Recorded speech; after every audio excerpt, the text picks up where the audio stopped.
آج کی وقت کی سب سے بڑی ضرورت ہے کہ خواتین دین اسلام پر چلنے والے ہو جائیں. سب سے بڑی وقت کی ضرورت ہے. اگر کوئی خاتون اپنے آپ کو لائٹ لیا، سمجھو ایک خاندان کو لائٹ لی. بعضے بچے تہجد تو دور کی بات، ان کی فجر تو دور کی بات، ان کی صبح ایک بچے کو میں فون کیا صبح 9 بجے، تو انہیں ریٹرن فون کیا 2 بجے. مل صاحب صبح فون کرے تھے، کیا ہوا؟ 1-2 بجے صبح ہو رہی بچوں کی. اس کی وجہ کیا ہے؟ ماؤں نے فکر چھوڑ دیا. مائیں فکر کی تو عبد القادر جیلانی رحمۃ اللہ علیہ وقت کے ولی بنے.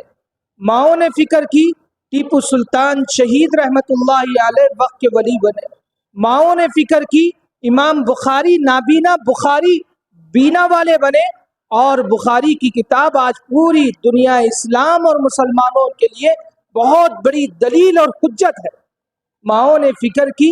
کئی مثالیں ایسی ہیں جن کی ماؤں نے ٹھان لیا کہ میں اپنی اولاد کو تربیت کر کے اللہ کو راضی کروں گی، تو ان کی اولاد وقت کی ولی بھی بنی. تو ماؤں کا لائٹ لینا، ماؤں کو اپنی زندگی کو چپ یوں توں کر کے گزارنا، دعوتوں فنکشنوں میں خوب بن ٹھن کر سنورنے کی ضرور فکریں، اور پھر نمازوں کے اوقات کی کوئی ذہن میں تصور نہیں. میرے ماؤں اور بہنوں، یہ وقت کی اصل ضرورت ہے.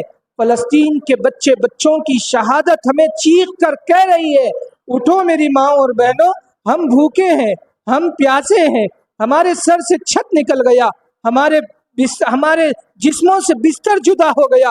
اب تو اٹھو تہجد میں، ہم یتیموں کے لیے دعا کرو. یہ فلسطین کے بچے چیخ چیخ کر ہر ماں سے کہہ رہے ہیں، اور ماں اپنے فنکشنوں میں مصروف ہیں، اور ماں اپنے کاموں میں مصروف ہیں. میری سن رہے نہیں، میری چل رہی نہیں، مجھے مال نہیں مل رہا، میرے کام نہیں ہو رہے. بس مائیں اس میں فکر مند ہے. میری ماؤں اور بہنوں، فلسطین کے حالات اگر دیکھیں گے تو پھر ہماری خوشیاں غموں میں تبدیل ہو جائے گی. اگر اصل وہ حدیث کے ہم مصداق بنیں گے کہ پورے مسلمان ایک جسم کے مانند ہیں، جسم کا ناخن بھی ٹوٹ جائے پورا جسم اس کو محسوس کرے گا اس تکلیف کو. اگر اس حدیث کے مصداق ہم مسلمان بن جائیں گے تو فلسطین کے حالات پر سکون سے بیٹھے ہو نہیں سکتا. تو وقت کی ضرورت ہے. یہ حالات چیخ چیخ کر، مسجد کی میناریں چیخ چیخ کر، قرآن کے صفحے چیخ چیخ کر ہم ماؤں کو جگا رہی ہے، اٹھا رہی ہے، بتا رہی ہے کہ اب اٹھو تہجد پڑھ لو. اب اٹھو، اپنے دامن کو اپنے اولاد کے لیے رونا شروع کر دو، اپنے اولاد کے لیے تڑپنا شروع کر دو. جس کی ماؤں کے آنسو تہجد میں نکلے اور اس کے بچے اسے رلائے ہو نہیں سکتا. ہم نے تربیت کے حصے کو بھول گیا، ہم نے اپنے آپ کو لائٹ لینا شروع کر دیا.